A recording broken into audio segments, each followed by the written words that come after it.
자, 윤석열이 2021년 12월 15일 날이에요. 대선 한 5개월 전에, 4개월 전이죠. 4개월 전에 한국노총을 방문합니다. 뭐라고 했는지 읽어봐요. 지난번에 처음 방문했을 때 우리 한노총에 제가 친구가 되겠다고 말씀을 드렸는데 처음이나 지금이나 한결같은 마음으로 함께하겠습니다. 한국노총 정책 간담회 가서 우리 한노총에 제가 친구가 되겠다고 말씀을 드렸는데 처음이나 지금이나 한결같은 마음으로 함께하겠습니다. 쉽게 표현하면 한마디만 할게. 입만 열면 거짓말이야. 그런데 저는 이렇게 봐요. 이런 측면도 있다고 봐. 노조 탄압하는 것 중에 하나가 보수는 전통적으로 한국노총을 끌어안고 민주노총 배척했었잖아요. 대선 때 한국노총이 이재명 후보를 지지해버려요. 이거 굉장히 특이한 현상 중에 하나였어요. 한국노총이 진보 후보를 지지한 케이스가 거의 없거든요. 거의. 지지해버려요. 윤석열 빡친 게 아닐까. 민주노총은 당연히 지지를 안 했을 거고 실제로 그래서 115만 명의 한국노총이 이재명 대선 후보 지지로 결정을 해요. 이 사건은 왜 저런 현상이 일어났냐면 도무지 윤석열을 못 찍겠다. 민주노총 조합원들이 윤석열만큼은 도저히 찍을 수가 없다라는 그 분위기가 반영된 거예요. 저게. 왜냐면 분명히 이 양쪽에 다 정책적인 제안도 하고 서로 대화를 해봤을 거거든요. 근데 이 노조에 관련됐든 뭐 노동자에 대한 의식이든 전혀 기본적인 지식도 안 되어 있다는 걸 다 알았을 거 아닙니까? 평가표 한번 보세요. 까맣게 칠해진 거. 그러니까 한국노총 입장에서는 이재명 대표가 좋아서라기보다는 윤석열을 인정할 수가 도저히 못 찍겠어서. 근데 저 동그라미가 다 쳐진 사람은 심상정이잖아요. 근데 심상정은 집권 가능성이 없어. 그러니까 어쨌건 간에 윤석열보다 100배 나은 후보니까 한국노총 입장에서는 이재명을 지지했던 거예요. 아예 안철수는 답변 거부했고요. 대통령 안 될 거 아니까 답도 안 했네요. 그리고 뭐 이제 이런 거 있죠. 이제 잘 모르시는 분들이 한국노총이 윤석열 지지했다는 건 명백히 가짜뉴스고요. 일부 지역의 일부 특정 단체가 한두 군데가 지지한 적은 있습니다만 한국노총 전체로는 이재명 지지한 게 맞고 공식 지지로는. 공식 지지. 예. 민주노총은 당연히 이재명 지지 안 했고요. 어쨌든 간에 지지 안 했다고 그 사람들을 적으로 돌리고 싶은 생각은 없어요. 지금 제 생각에는 윤석열과 싸울 수 있다면 양재물도 마시겠다. 좀 그런 생각이 들고요. 그리고 오히려 이런 기회에 본인들이 한번 당해보니까 아 윤석열은 안 되겠구나라고 이제 아 이번에 바꿔는 기회구나라고 해서 우리가 끌어안아야죠.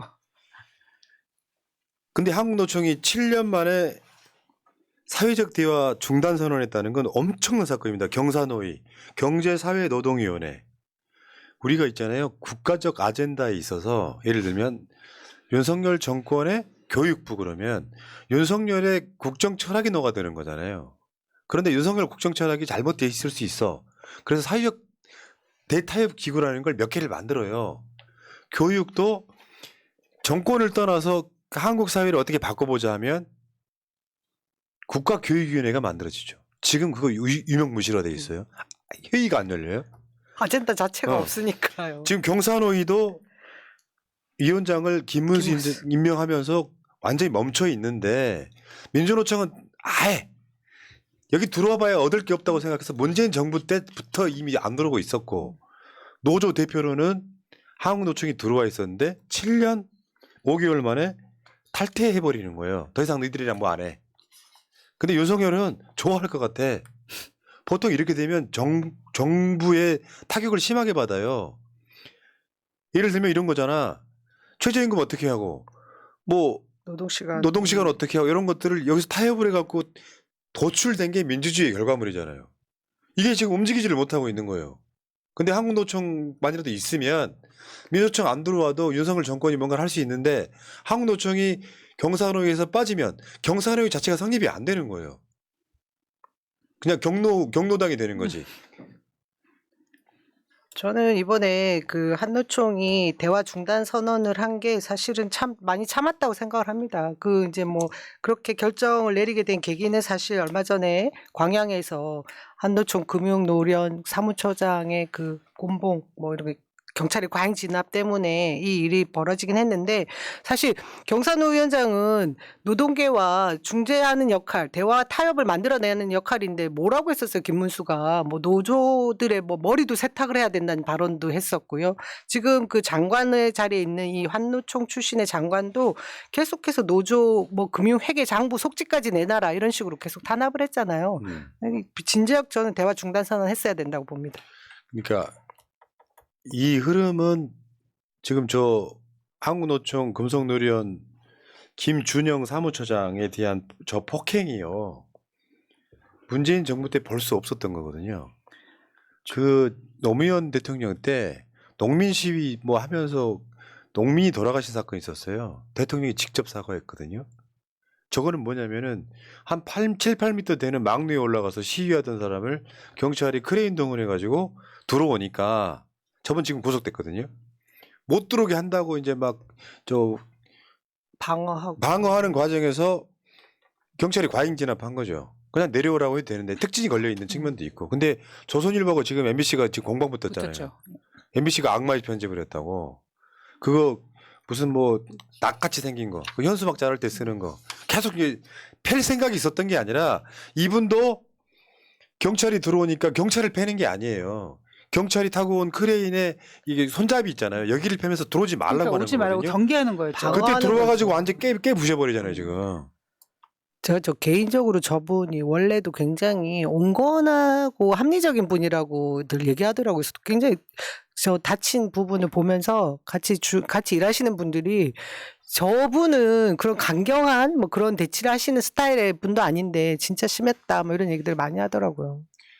자, 윤석열은 내가 봤을 때 평생 노동을 한 번도 해본 적이 없는 자. 주 120시간 다른. 뭐 한 주에 152시간이 아니라 120시간 일해야 된다는 거야. 반말질. 아 진짜. 엄청 그러니까 이거 있잖아. 이번에 저 무슨 회의할 때도 보니까 자기가 36분을 이야기하고 자빠졌고 발표자는 3분 이야기하고 저런 식으로 노동 자체에 대한 개념이 없었어요. 여러분 기억을 상기시켜 드리겠지만 주 69시간이면 아침 9시 출근해가지고 밤 12시 퇴근하면 주 69시간입니다. 120시간은 뭐냐면 자지 말라는 거예요. 그래서 나온 말이 있잖아. 120시간 일이 아니라 게임을 해도 사람 죽는다. 근데 대통령은 있잖아요. 저게 게임 개발 등에 한정돼 있다고는 하지만 게임 개발에만 적용돼요? 아니죠. 그러니까 윤석열 따라서 120시간이 윤석열이 높여놓은 상향치잖아요. 그러니까 69시간으로 법을 만들어 놨더니 난리가 나고 막 반발이 나오니까 지가 뭐라 그랬어. 주 60시간 이상은 무리지? 그래갖고 지금 노동부가 발표도 못하고 있는 거예요. 평생 노동 한번 해본 적 없는 자. 저 발언은 술자리에서 어떤 오너한테 들었을 법한 얘기 같지 않아요? 그렇죠. 그렇죠. 지난 2월 21일 날 아직도 건설 현장에는 강성 기득권 노조가 금품 요구, 채용 강요, 공사 방해와 같은 불법 행위를 공공연하게 하고 이런 말을 했어요. 하고 있다고. 근데 이게 뭔지 아세요? 윤석열이 했단 말이 저 말이에요. 국무회의에서. 뭐 딱 사이즈가 건폭이네. 그러면서 건설 노동자들이 건폭이 돼버렸어요. 건설 폭력배. 그러니까 국민들을 무슨 범죄자 취급하는 게 그냥 일상화돼 있는데 저 건폭이라는 용어를 쓴 이후에 국민의힘에서 전국적으로 또 건폭 아웃하는 현수막을 다 걸었어요. 그러면서 건폭이 그러니까 대통령이란 자가 노동자들을 폭력배라고 해서 이야기 딱 하는 순간 경찰은 그 폭력배 잡아들이고 경찰청장은 성과를 내기 위해서 자 그러면 50명 특진이다. 그 과정에서 양해동 열사가 돌아가신 겁니다. 있잖아요. 건설 노동자야 이분이. 근데 조금 더 잘해보기 위해서 건설 노조에 가입돼 있어. 근데 양해동 열사가 건설 노조라는 게 공채 이런 게 아니잖아요. 어떻게 보면 일용직에 가깝단 말이에요. 그 자기가 아는 동료들을 5명을 같이 한 팀을 짜서 들어간 거를 채용 강요, 뭐 이렇게 몰아붙여서 협박 뭐. 나쁜 점만 끌어와서 몰아붙여서 구속영장을 신청을 했어. 법원에 가서 영장 청구를 심사받는 날 돌아가신 거예요. 내가 공갈 협박하는 파렴치. 폭력배가 됐다고. 그러니까 이 자존심이 상해서 더 이상 참을 수가 없다라는 그런 유서를 남긴 거 아닙니까? 그러니까 인간의 그 기본적인 인권을 짓밟은 거죠, 정부에서. 제가 지금 이제 슬슬 또 저쪽 세력들이 지금 고소고발 당하고 있거든요. 저는 파렴치범도 아니야. 윤석열 비판하다가 지금 벌써 2건 이제 또 2건 쌓이는데 훈장이 훈장. 쌓이는데 그래도 압박이 와요. 왜 그렇죠. 그러냐면 경찰서 나가야지, 어떤 경우에는 검찰까지 나가야지. 근데요, 저분은 폭력배로 낙인이 찍혀가지고 구속영장을 받을지 안 받을지 영장 심사 받으러 가는 상황에서 돌아가신 거예요. 유서 한번 봅시다. 다시 한번. 존경하는 동지 여러분, 열사는 유서에서 죄 없이 정당하게 노조 활동을 했는데 업무방해 및 공갈이랍니다. 제 자존심이 허락되지가 않네요. 라고 남겼습니다. 예. 이렇게 된 거예요. 노조 알기를 우습게 하는 거야. 윤석열이 12구 참사 관련해서 유족들한테 사과한 적 있습니까? 없죠. 저렇게 누군가가 자기가 과도하게 뭔가 가이드라인 정해줘서 건폭머리 하는 바람에 돌아가셨다면 최소한 대통령실이나 국민의힘에서 조 한 장 보내는 게 정상적인 거죠. 아직 장례식도 못 치르고 있어요. 그래서 민주노총이 일단 먼저 선빵을 날려요. 윤석열 퇴진 투쟁 예고. 퇴진밖에 답이 없다. 쉽게 표현하면 이 새끼는 답이 없다. 이런 느낌이었고요. 근데 정부가 이것만 압박했습니까? 노조 지원금 많지도 않아. 작년 35억 한국노총한테 주로 지원을 했고요. 민주노총은 거의 안 받았고요. 노조한테 나가는 정부 지원금 35억에서 27억 원을 줄여버려요. 그것도 한국노총한테. 그럼 아까 초반으로 돌아가면 그거 아니야? 이재명 지지했다고 안 갚음하는 거야? 딱 그런 느낌이 있단 말이에요. 근데 사용자 단체한테 얼마 지원하더라요? 몇백억 지원하고 있어요. 사용자 단체가 많아요? 노조 단체 숫자가 많아요? 당연히 노조 단체가 많죠. 그리고 정부 노조 지원금이 이게 정확한 게 뭐냐면 이 35억에서 27억을 줄였으니까 8억밖에 지원을 안 한다라는 거네요. 또 진짜. 아니 안 받아도 돼. 원래 노조 가입하면 노조 회비가 있어요. 그걸로 운영해 왔다고. 자기들끼리 낸 회비를 갖고 운영을 했는데 왜 그 회계를 노조원들한테만 하면 되지 왜 정부에 공개를 합니까? 그것도 말이 안 되는 거지. 근데 저 알량하게 저거 조금 주고 저거 다 깎아버렸어. 그래서 한국노총은 이래저래 지금 한국노총 금속노련 저 간부 저분께서 저렇게 당하고 나니까 도저히 안 되겠구나. 전 조직이 정권 심판 투쟁에 돌입한 거예요. 여러분 다 아시겠지만 대한민국 사회에 공무원 제외하고 100만 명 넘는 집단이 있습니까? 노조, 한국노총하고 민주노총 빼고. 군대도 안 되나요? 그 정도. 60만밖에 안 되잖아. 공무원 빼고. 최대 조직이죠. 공무원들 말단에 있는 분들은요. 여러분들 아시 동사무소, 구청 다 근무하시는 분들 그냥 거기 행위를 하시는 분들이고 저분들한테 정치적 투쟁하게 만든 건 윤석열이지 저분들이 아니에요. 그렇죠. 지난 그 박근혜 정권 저희가 탄핵으로 정권을 그 문을 닫게 했던 첫 번째 이제 집회에서의 100만 시민이었고 이후에 500만까지 번질 수 있었다라고 하거든요. 그게 동력이 됐다라고 하는데 이제 사실 윤석열이 정권 닫고 싶어서 불을 붙인 게 아닌가 하는 생각이 듭니다. 민노총, 한노총 함께 힘을 합한 거 아닙니까? 네. 그리고 결국에는 김문수를 경산호 위원장 임명할 때 윤석열은 노동책 할 생각이 관심이 없구나. 없구나. 김문수가 기본적으로 부적합한 인물이잖아요. 하면 안 되는 놈을 그 자리에 넣어서 우리가 그때 의혹 제기했던 거야. 그런 조직을 무력화시키려고 그러는구나. 진실화해위원회 김광동이 제주도 광주에 북한군이 개입했다고 하는 놈을 진실화해위원회 위원장에 임명해. 노동자 출신이긴 하지만 변절해서 노동자 가장 탄압했던 김문수를 경산호위 위원장에 임명해. 무력화 시키겠다는 거예요. 김문수 저 노조 출신인 사람이지만 노동운동했던 사람이지만 노조는 자살 특공대다 머리부터 스타트인다 이 종류의 막말을 어마어마하게 써요. 그렇지만 대통령실은 뭐라고 그랬습니까? 극우 인사라는 말이 많지만 아니다. 그러면 여러분 밑에 있는 윤석열하고 김문수 사진 한번 보여주면서 그 인터넷 커뮤니티가 뭐라고 댓글이 달렸냐면 참 잘 어울린다. 그래서 한국노총이 경산호위에 참여해갖고요. 간담회 하는 날짜까지 잡혀있다 그러더라고요. 있었다 그러더라고요. 날짜까지 잡혀 있었다. 그런데 한국노총이 나가버린 거죠.